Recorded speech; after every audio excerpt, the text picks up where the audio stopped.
Bueno, nos encontramos aquí de visita en Penogar para hablar con Miguel Penillas acerca, bueno, de parte de su vida, y cada persona acá en el pueblo tiene una historia que contar, y a nosotros nos interesó esta para hablar un poco con él, y tiene que ver con algo de lo que hacemos nosotros, algo de información, algo de darle a conocer a la gente lo que pasa, poner un poco de música. Miguel, buenas tardes. ¿Qué tal? ¿Cómo te va a llevar? Bien, a nosotros nos interesó saber el tema de saber cómo funcionaban la preparadora. Pero quería saber el tema ese de los parlantes que se prepara. ¿Eso fue antes o después a la preparadora? Y lo de los parlantes fue un poco posterior. Ajá. La preparadora es lo que te estaba contando antes, era el único medio de comunicación que medianamente masivo que había en el pueblo.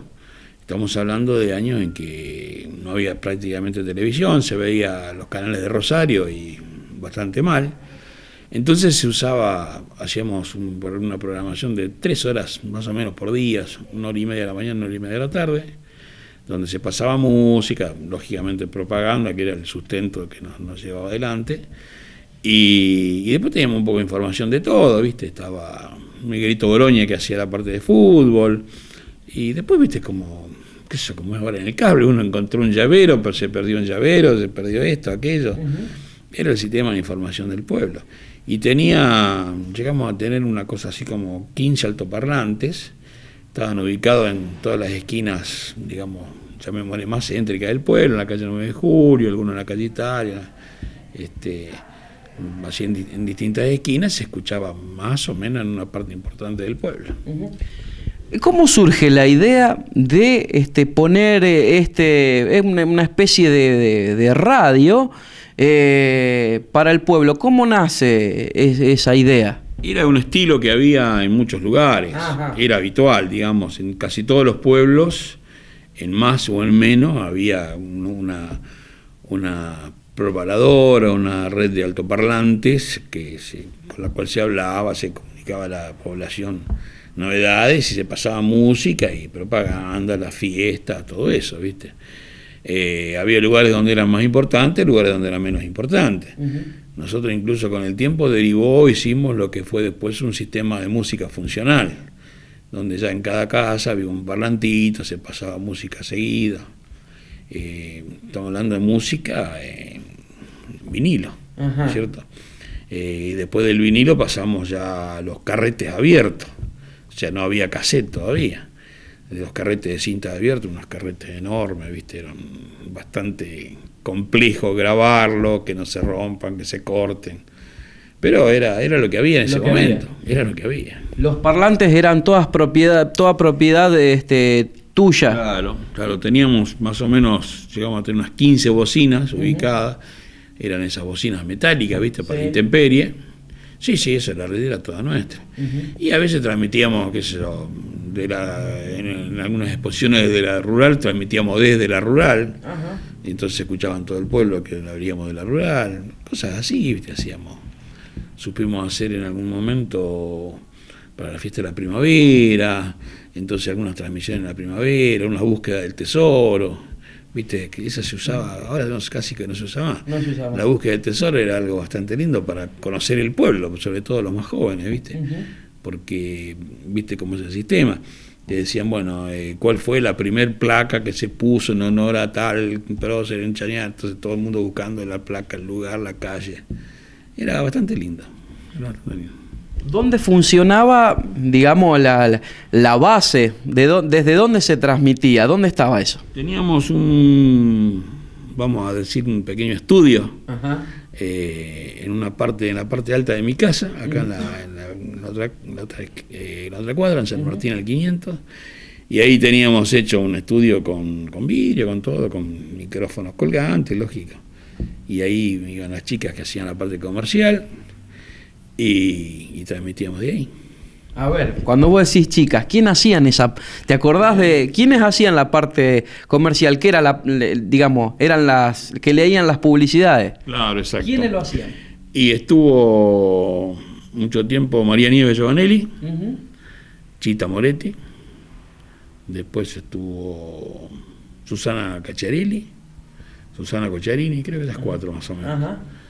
Y la parte comentarios así, bueno, Miguelito Boloña estuvo muchísimos años con nosotros, porque después transmitíamos las carreras de autos junto con Miguelito.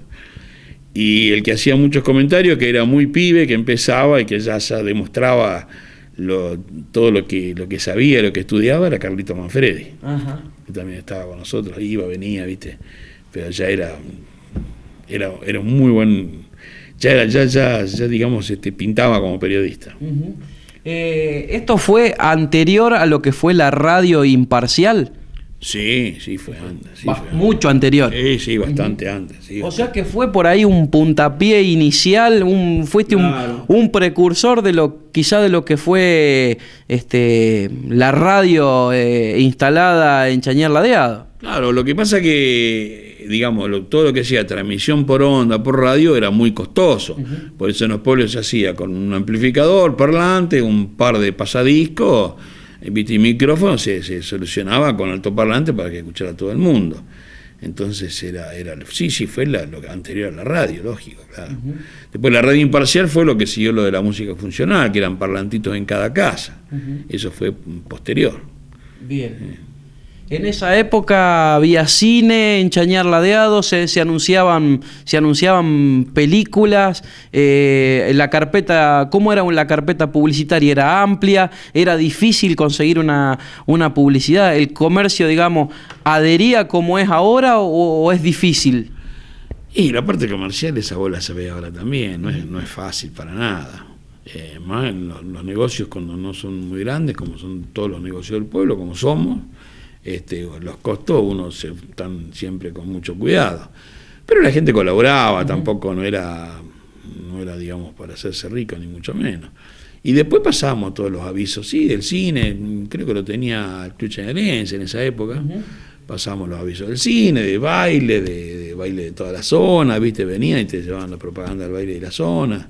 Digo, porque vos con esa carpeta publicitaria tenías que mantener el trabajo, el tema de los parlantes y también las chicas que hacían la parte comercial, que a lo mejor se llevaban alguna moneda también. Sí, no, lógicamente todo el mundo algo ganaba, no mucho o poco, algo ganaba.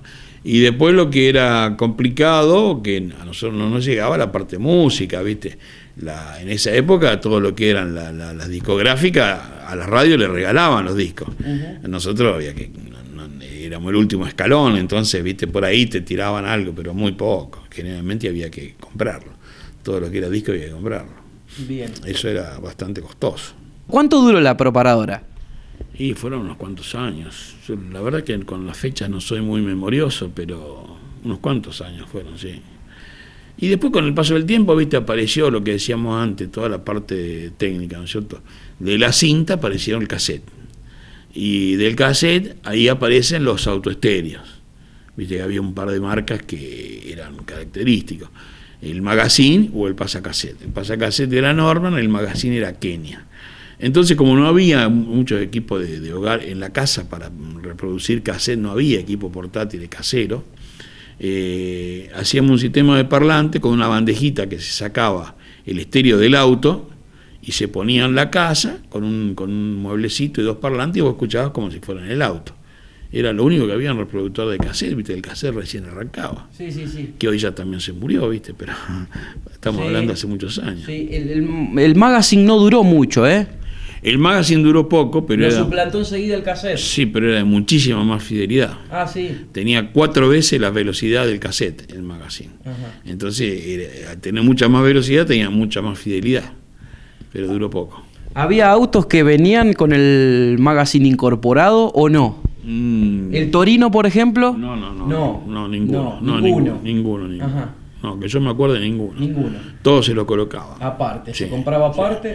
Ya había los 2 quesos que eran nacionales, que te decía, y por ahí empezaban a aparecer algunos equipos de Pioneer, así que traían de afuera. Pero no, de fábrica, como viene hoy cualquier auto, no había nada que trajera, ni para cassette, ni para disco, nada. No había nada. Y eso lo fabricabas vos, digamos, esa pequeña instalación, la opción que le dabas a la gente de tenerlo en el auto y pasarlo a uso doméstico, esa elaboración de parlantes y de sacarlo del auto para escuchar la casa, esa instalación, esa lo hacías vos. Eso es lo que hacíamos, los carpinteros nos hacían los muebles, nosotros metíamos parlantes, fuentes de alimentación, el sistema de la bandeja y escuchaba. Para ese momento era un sonido espectacular para la casa, ¿viste? Sí, claro. Porque no había nada parecido. O sea, en la casa no había los tocadiscos grandes, nada más. Sí. Pero para el cassette no había nada todavía. Y yo calculo que más o menos estaríamos hablando del 77, 78, más o menos, ¿o no? Sí. Dentro de esa... Sí, yo te diría alrededor del 80. Ajá. Alrededor del 80 casi. Antes del 80. Porque después del 80, 81 hubo una invasión de cosas importadas, que ahí fue donde terminó todo eso. Ajá. Empezaron a aparecer los equipos hogareños de cassette, o portátiles, todo eso. Eso fue hasta el 80, digamos. Eso es un poco lo que, por decirlo de alguna manera, lo que mató la construcción de ese tipo de cosas. Claro, en el 80, 81, cuando abrieron la importación, entró toda la tecnología de afuera que acá no teníamos todavía. Y entonces entró todo lo que era cassette, portátil, para hogar, digamos, todo lo que son hoy mini componentes, llamémosle, ¿no es cierto? Sí. En toda cassette entró todo eso. Entonces, claro, el auto ya no se justificó. Y a partir de ahí ya puede ser que empezaron a venir algunos autos ya con pasacassette. Yo calculo que alrededor de los primeros importados que vinieron en el 80, 81 ya venían con pasacassette. Miguel, más o menos en esa fecha que estamos hablando, ¿le diste comienzo, digamos, a este negocio que hoy tenés? Y este negocio empezamos, sí, un poco antes, alrededor del 75 más o menos. Más o menos alrededor del 75, sí.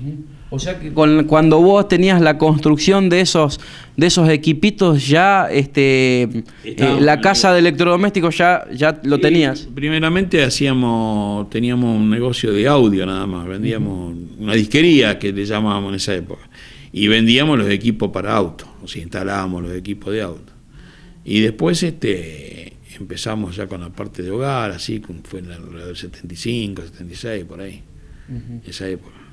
Recién me decías que tu padre viene de Rosario para trabajar acá en los elevadores, en lo que era la Junta Nacional de Granos, y acá, bueno, acá desarrollaron vos, digamos, desarrollaste toda tu vida y toda esta historia. Y sí, así, digamos, mi padre lo trasladan cuando se inaugura el elevador oficial, en esa época debe haber sido alrededor del 55 más o menos. Y me trae a mí a vivir a Chañar y yo ya, digamos, pasé a ser parte del pueblo. Y sí. Ya, digamos, uno se aquerenció acá y mis hijos nacieron acá, ya lógicamente ya es otra cosa. Miguel, ha sido un gusto charlar este rato con vos y que, bueno, llevar al recuerdo esas bocinas, esas bocinas colgadas donde la gente escuchaba música, noticias, y conocer un poco de tu historia y de los comienzos de lo que hoy tenés aquí en Chañar Ladeado. Bueno, desde ya te agradezco.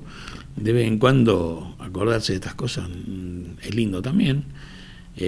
Fue un poco intentamos hacer un poquito de periodismo en el mínimo escalón, pero fue un principio de todo de lo que sucede hoy en día, ¿no es cierto? De eso, muchas gracias. No, gracias a vos.